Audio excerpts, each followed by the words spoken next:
आदरणीय अशोक जी, जोनल प्रभारी श्री A.K. द्विवेदी जी, शांति कुंज के प्रतिनिधि ज्ञान प्रकाश जी, प्रिंस रंजन जी, निशांत रंजन जी और बहुत ही ओजस्वी आदरणीय मनीष जी, प्रांतीय युवा संचालक।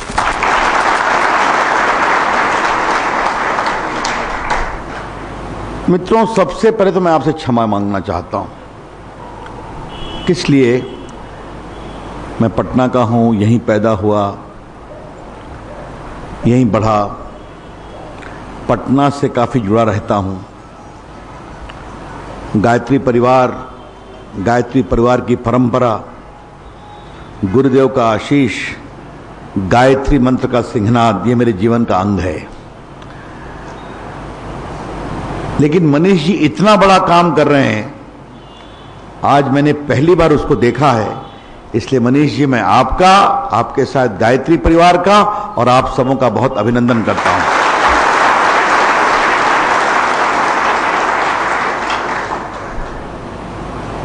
जब उनके साथ आप गायत्री मंत्र का पाठ कर रहे थे तो मैंने आप सबों के चेहरे पर एक ऊर्जा देखी और एक शांति देखी, और उस सामूहिक पाठ का प्रतिफल इस पूरे सदन में देखा।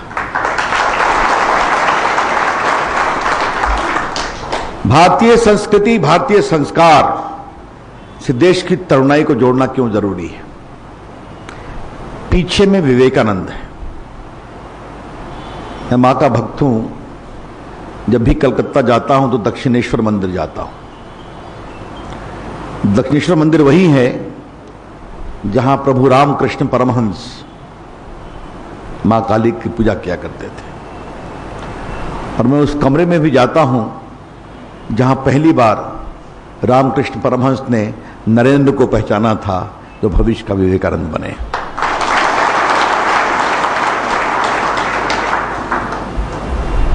आज क्यों आपका काम बहुत बढ़िया लगता है मुझे? भारत की तरुणाई की आंतरिक ताकत को हमेशा जगाने की जरूरत है। जिस समय विवेकानंद जी आए थे, अंग्रेजों ने क्या प्रचार किया था? भारतीय मूर्ख हैं, कुछ नहीं समझते। भारतीय संस्कृति, भारतीय संस्कार, ये गायत्री मंत्र, ये सब बेफजूल की बातें हैं। इसका उन्होंने बहुत कुप्रचार किया था और कुछ मामले में भारतीय भी मानने लगे थे। विवेकानंद को लगा कि सबसे पहले मुझे इस देश के अंदर की ताकत को जगाना है। उन्होंने कहा, बाकी सब देवी देवता को भूलो, सिर्फ मां भारती का स्मरण करो, भारत माता को प्यार करो।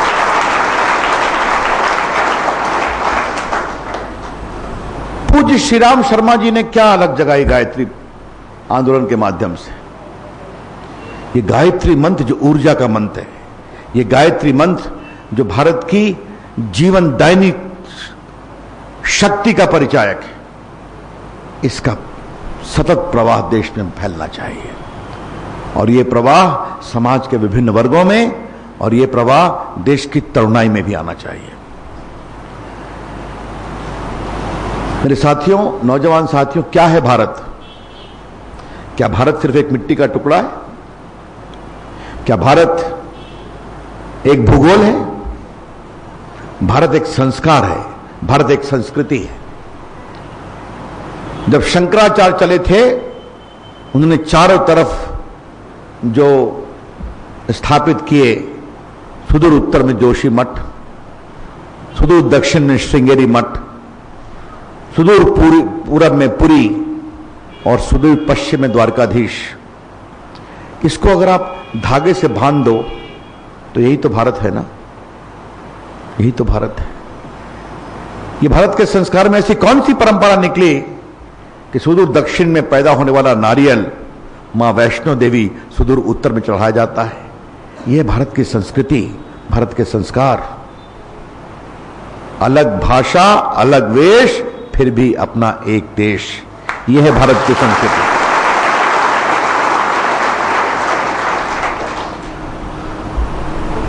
दूसरी बड़ी बात क्या है? सर्वे भवन्तु सुखिना, सर्वे सन्तु निरामया। सभी खुश हों, सभी सुखी हों। और तीसरी बात क्या है? वसुधैव कुटुंबकम। हम पूरे ब्रह्मांड, पृथ्वी, सबों के परिवार के रूप में धारणा करते हैं। यह है भारतीय चिंतन, यह है भारतीय सोच। और उस सोच की बुनियाद कहां पड़ी थी? जब ऋग्वेद में कहा गया था एकम सद्विप्रा बहुधा वदंती, सत्य एक है, विद्वान उसके विभिन्न प्रकार से व्याख्या करते हैं। तुम अपने मार्ग पर जाओ, मैं अपने मार्ग पर जाऊंगा। तुम अपने मार्ग का सम्मान करो, मैं अपने मार्ग का सम्मान करूंगा।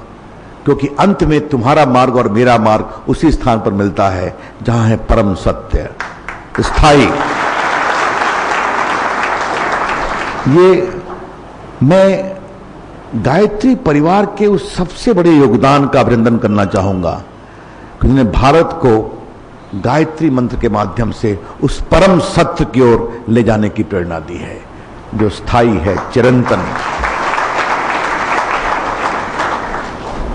तो अगर हम वसुधैव कुटुंबकम की बात करते हैं तो क्या हम अपने पड़ोस की बात नहीं करेंगे? क्या जो हम गरीब हैं, जो उपेक्षित हैं, उसकी चिंता नहीं करेंगे?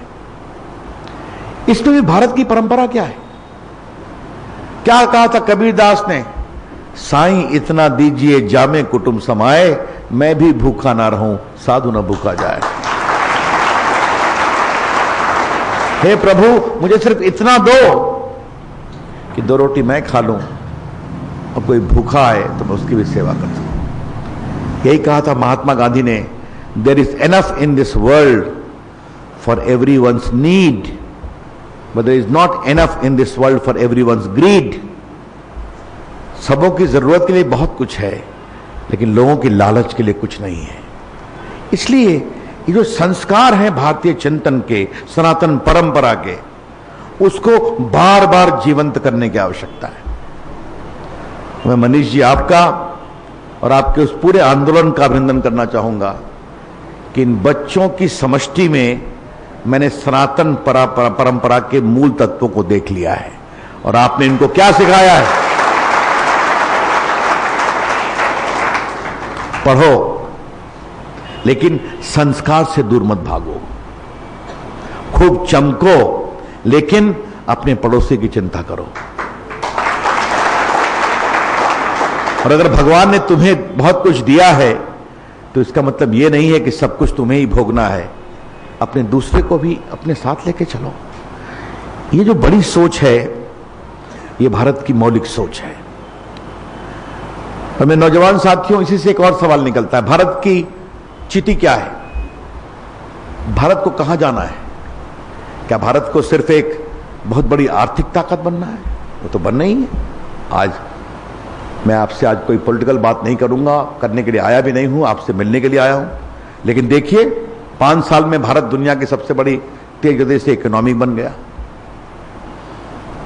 आज दुनिया भारत के आर्थिक माइंड को रिकॉग्नाइज करती है। मनीष जी, मैं देश का कानून मंत्री भी हूं और देश का आईटी मंत्री भी हूं। अब देखिए कितना मोबाइल फोन मेरे भाषणों को रिकॉर्ड कर रहा है, आप देख रहे हैं। यही तो डिजिटल इंडिया है।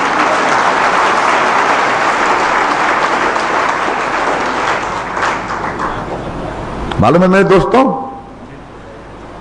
भारत की आबादी है 130 करोड़ और भारत में मोबाइल फोन है 121 करोड़, जिसमें स्मार्टफोन है लगभग 50-55 करोड़। अब ये दुनिया है, बटन दबाते ही पूरी दुनिया आपके सामने आ जाती। लेकिन मुझमें देश के आईटी मंत्री के रूप में सबसे संतोष तब मिलता है जब मैं ट्रेन में, हवाई जहाज में, सड़कों पर चलते हुए भारत के नौजवानों को देखता हूं। मनीष जी अपने स्मार्टफोन पर वो वेद के उच्चारण भी सुनते हैं, वो गायत्री मंत्र भी सुनते हैं, वो भजन भी सुनते हैं, वो कबीर के भजन को भी सुनते हैं। तो टेक्नोलॉजी संस्कार से कैसे मिलन हो रहा है, ये देखने की जरूरत है।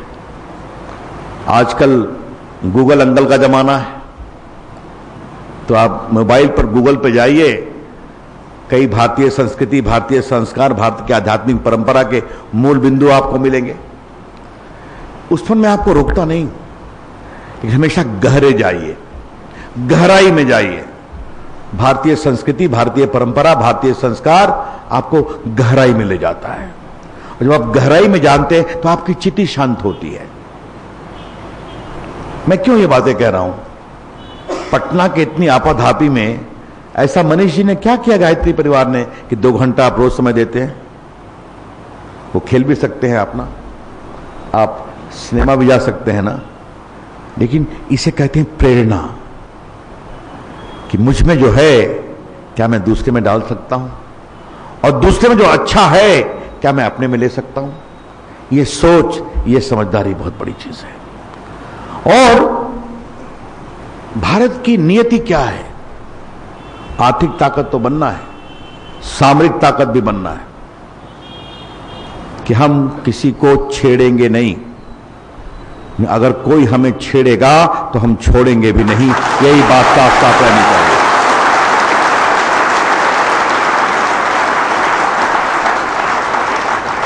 और यही तो मां गायत्री का आशीर्वाद भी है।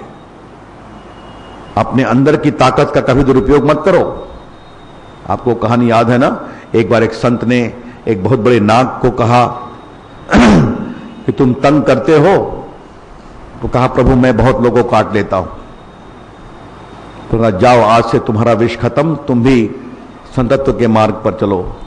तो जाता था, उसको लोग पीट देते थे, ढेले मार देते थे। तो एक दिन वो आया कि प्रभु जब से आपने मुझे आशीर्वाद दिया है, मैं संतत्व और सद्गार के मामले पर चलता हूं, लेकिन मैं रोज पिट जाता हूं। तो उन्होंने एक बात कही, मैंने तुम्हारा विष निकाला था, तुमको फुफकारने से कहां मना किया था? भारत समय समय पर फुफकारेगा आतंकवाद के खिलाफ।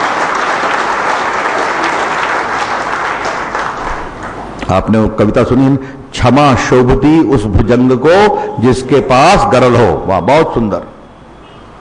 क्षमा वही कर सकता है जिसके अंदर विष हो, जानते हैं। तो ये ताकत भारत की बन रही है। आर्थिक ताकत, सामरिक ताकत, टेक्नोलॉजी की ताकत। आजकल ये स्टार्टअप मूवमेंट है ना, और मनीष जी मैं आपसे कहूंगा, इन बच्चों के साथ मैं विस्तार से जुड़ूंगा आगे कभी।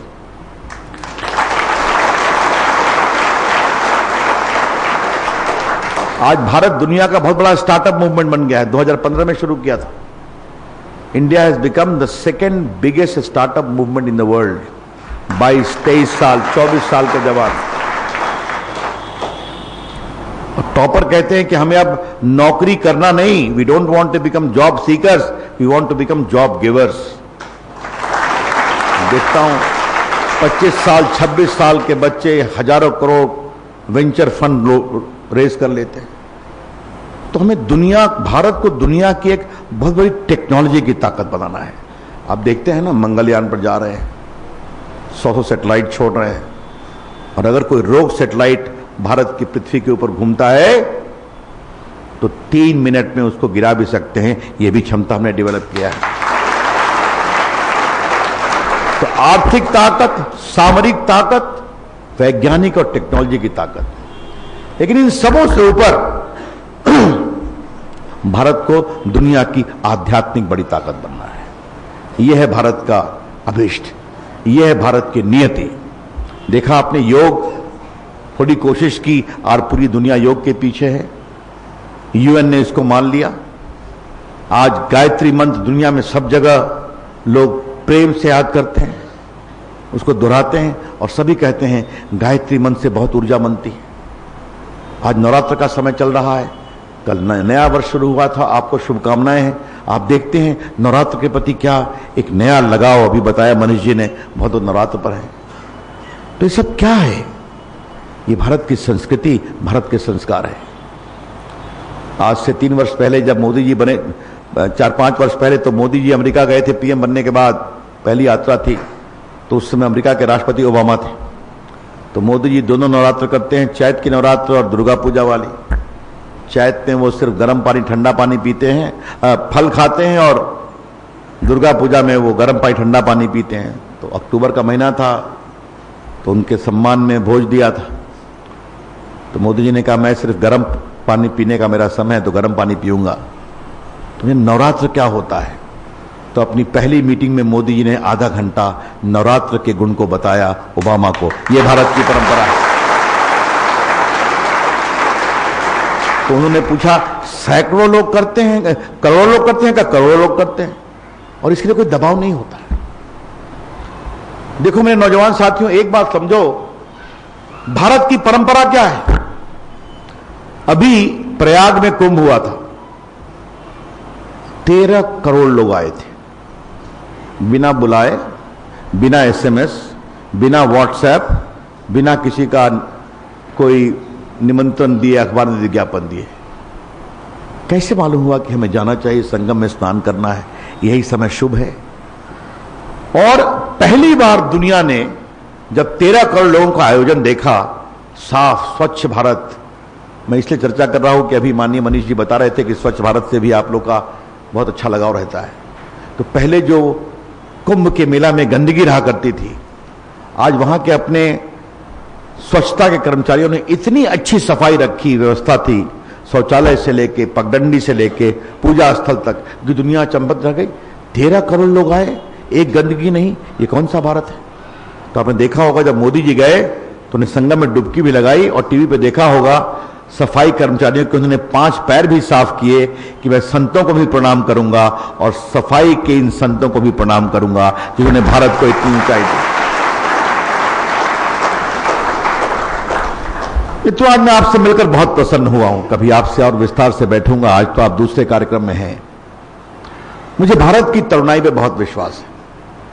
I have complete confidence in the super confidence of the young people of India. Bharat की तरुणाई को कोई रोक नहीं सकता। और विशेष रूप से आईटी मंत्री का 5 साल काम देखने के बाद तो मैं कन्विंस हूं कि भारत के नौजवान कुछ भी कर सकते हैं, यह क्षमता है।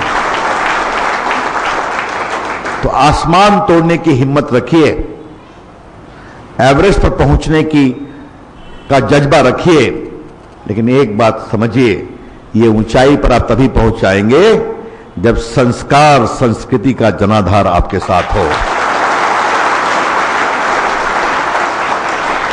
और उसके लिए गायत्री मंत्र बहुत जरूरी है, उसके लिए साधना बहुत जरूरी है, उसके लिए मन की शांति बहुत जरूरी है, और उसके लिए संतोष बहुत जरूरी है। तो आप बहुत अच्छा काम कर रहे हैं, आपका बहुत अभिनंदन। कभी मिलूंगा आराम से, विस्तार से। मनीष जी आपका फिर अभिनंदन, गायत्री परिवार का अभिनंदन, और इस महान आध्यात्मिक परंपरा के पग पर चलते हुए जो भारत के भविष्य को और वर्तमान को मैं देख रहा हूं, तो आपका अभिनंदन करता हूं। अब मेरे शहर पटना में अगर इतने बड़े तरुण संस्कृति, संस्कार और आध्यात्म के मार्ग पर चल रहे हैं, तो पाटलिपुत्र का भविष्य भी बहुत उज्जवल है। बहुत बहुत धन्यवाद, नमस्कार।